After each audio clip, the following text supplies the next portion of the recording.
Greetings, YouTube. Welcome back to the channel.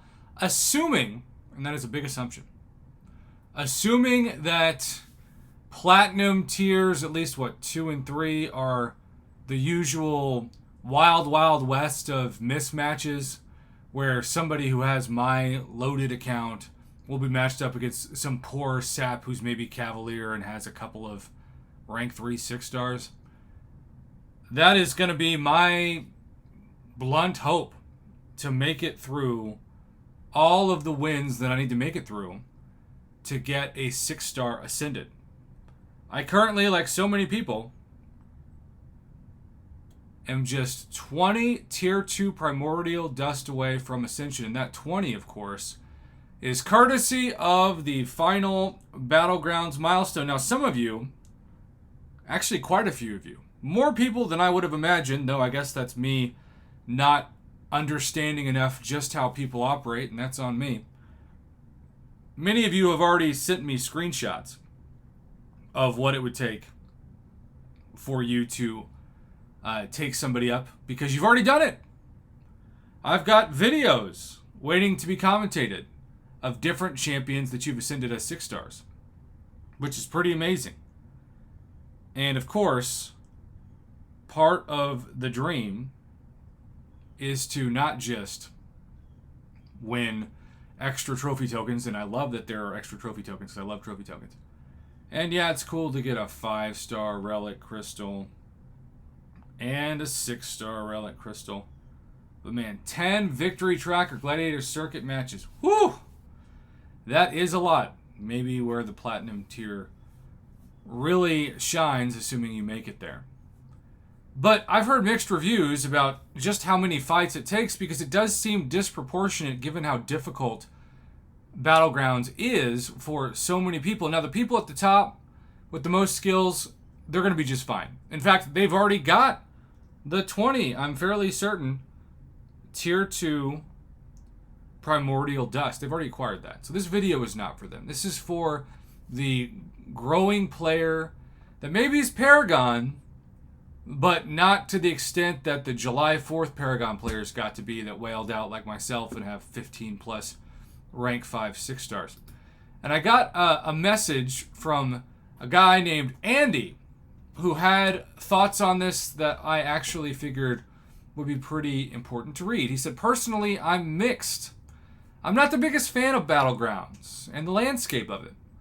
And I know a lot of it does come down to the luck of picking your team. I think that to go from needing to win 5 or 10 fights is a significant difference than 5 or 10 matches, since the higher you climb, the more difficult your matchups will get. If they made a way to stack the wins to count across all levels of the objectives, wouldn't be the biggest detriment to the player base. 15 match wins, I think it's actually 16, would be difficult for those who don't regularly play Battlegrounds.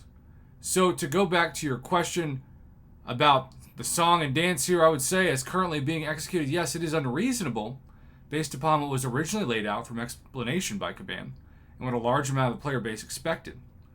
Will I find a way to grind it out for the dust to a semi-6-star? Most likely. But we'll be cursing Kabam along the way, and a lot of this could have been rectified with a statement from Kabam and having them get ahead of this. I don't expect this to be something that, by the end of the month, is that big of a deal. I think most people like myself who don't do Battlegrounds but for the trophy tokens every couple of days, and you can see, and I'm always transparent with my Battlegrounds record. I went 1 for 2 in the 3 matches I played on Wednesday, and that, of course, was largely due to the fact that I lost 2 rounds by less than 600 points, and that's the difference. And I kind of like this meta because it's fast. It almost feels like, to a certain extent, there aren't nodes besides attack and health. I mean, I know there are to a certain extent, to a certain degree, because they're there. But compared to a protection node or a hide or heal or something like this, it's a lot more straightforward with how fights can go. And so it just gives you your best offensive champ, hopefully, versus their best defensive champ. And it's a race to the finish. It kind of reminds me of an Alliance War season started out when I played Alliance War regularly. And it was just like, man, maybe you can get 0 deaths for the entire 100% of the map, which was not Kabam's original goal when Alliance War seasons were introduced, but that's how it became. either way, I think this is going to be something that maybe gets easier for people once the whale accounts get through, and I know there were buys, but some people take a season off of Battlegrounds and still at the beginning, especially when they've got motivation to get their first 6-star Ascended, they're going to take those accounts in and they're just going to wipe the map. I've got friends who lost like 8 Battlegrounds matches in a row the first day. But don't give up. You're going to be okay. You're just going to have to, work your way through it. So, Andy and everybody else who messaged me on this, I hope that this video spoke for you, at least enough to make you feel like it did, and have a great rest of your day.